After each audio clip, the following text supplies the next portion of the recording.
ही सुंदर विषय है कि सत्य ही ईश्वर है। Truth is God, God is truth. Mahatma Gandhi ने यह बात अपने अनुभव से लिखी और अनुभव गम्य किया कि सत्य ही ईश्वर है, ईश्वर ही सत्य है। और बिल्कुल सही है। ये किसी भी संप्रदाय, जाति, वर्ग, भाषा, लिंग से ऊपर उठी हुई अवधारणा है, क्योंकि सत्य अपने अपने आप में एक परमात्मा है। परमात्मा क्या है? वही तो सत्य है। अब हम ईश्वर की बात करें तो ईश्वर एक ऐसा तत्व है जो सर्वगुण संपन्न है।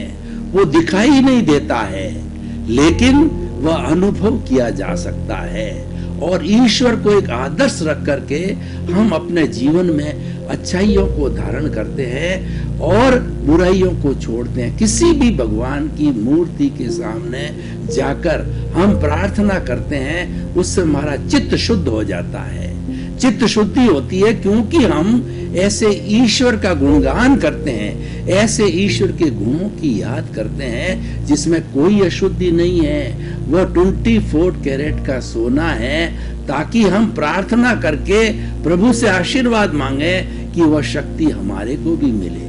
लेकिन भाई और बहनों, ये मूर्ति के भगवान होते हैं। मैं जो ईश्वर की बात कर रहा हूं वह जिंदा ईश्वर है। जिंदा ईश्वर आपके भीतर विराजमान है। जो आपका मूल स्वरूप है वह जिंदा भगवान है और वो प्योर सत्य का रूप है। इसीलिए आपको कोई भी आशीर्वाद मांगना हो, कोई भी आपकी अभिलाषा हो, कोई भी सुकृत हो, तो आपके भीतर विराजमान शुद्ध आत्मा भगवान से आप आशीर्वाद मांगिए। वह शुद्ध आत्मा भगवान जो मूल रूप में भीतर है, आपको जो ये बद्ध आत्मा दिखाई देती है वह अज्ञान के कारण है। आत्मा और शरीर के बीच के अंदर अज्ञान की वेल्डिंग पड़ी हुई है। उस वेल्डिंग को काटने से जो है वह आत्मा शुद्ध स्वरूप में होकर के ईश्वर बनकर के, परमात्मा बनकर के सिद्ध शिला में विराजमान हो जाती है। और उसके साथ जो कार्बन शरीर है, जो चतुस्पर्शी पुद्गलों का बना हुआ है, जड़ है, वो अलग होकर के सृष्टि से जहां से आया है उस सृष्टि के अंदर जाकर के मिल जाता है। तो भाई और बहनों, बहुत ही सुंदर आज का एपिसोड है। इसको अगर जीवन के अंदर एक सूत्र बना करके, एक उपदेश बना करके और इसको एक लाइफ स्टाइल बना करके हम पालन करें तो हमारे को कभी भी किसी भी रूप में कोई तकलीफ नहीं आने वाली है। और ये कॉन्सेप्ट ऐसा है, ये लोग को अच्छा बनाता है, परलोक को अलग बनाता है। क्योंकि झूठ के कौन होते हैं? सत्य का केवल एक कौन होता है। जो सत्य बोल दिया जाता है वो इटर्नल होता है, वो ट्रुथफुल होता है, वो विश्वसनीय होता है, क्योंकि उसमें ईश्वर का अंश है। इसीलिए सत्य को ईश्वर कहा गया है।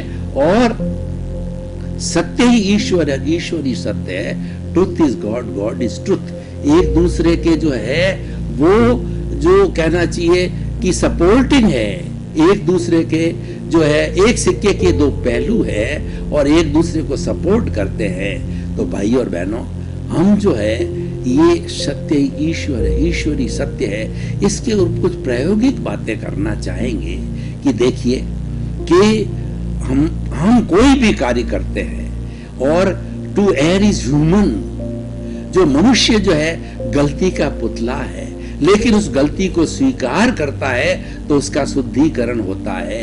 हम किसी डॉक्टर के पास में जाते हैं तो डॉक्टर को अपनी बीमारी, जब तक हम हृदय खोल करके बीमारी को नहीं बताएंगे तब तक वो कैसे डायग्नोसिस करेगा।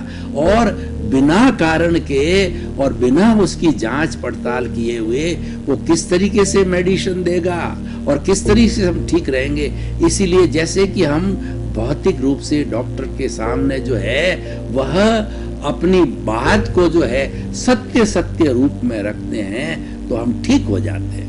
ठीक उसी तरह से आपसे गलती हो गई, आपने उस गलती को स्वीकार कर लिया, ये गलती मेरे द्वारा हो गई है, तो और वो भीतर विराजमान शुद्ध आत्मा भगवान की साक्षी से आपने स्वीकार किया है, तो सामने वाला चाहे कोर्ट हो, चाहे कोई व्यक्ति हो, चाहे कोई संस्था हो, वह भी चिंतन करेगा कि ये सत्यवादी है, इन्होंने सही सही बात को बताया है, तो हो सकता है कि छोटा सा पनिशमेंट मिल करके हम शुद्ध हो जाते हैं और हम बहुत बड़ी तकलीफ से बच जाते हैं। और उसके विपरीत देखिए कि हमने कोई भी गलती करी, अब उस गलती को छुपाने के लिए हम झूठ बोलते हैं, तो हर बार झूठ पे झूठ, झूठ पे झूठ, झूठ पे झूठ बोलते जाते हैं, क्योंकि गलती को हम छिपाना चाहते हैं, हम रियलिटी में नहीं जाना चाहते हैं। और अल्टीमेटली जो ये प्रकृति जो है रियलिटी में ले जा करके हमको पनिशमेंट और अवार्ड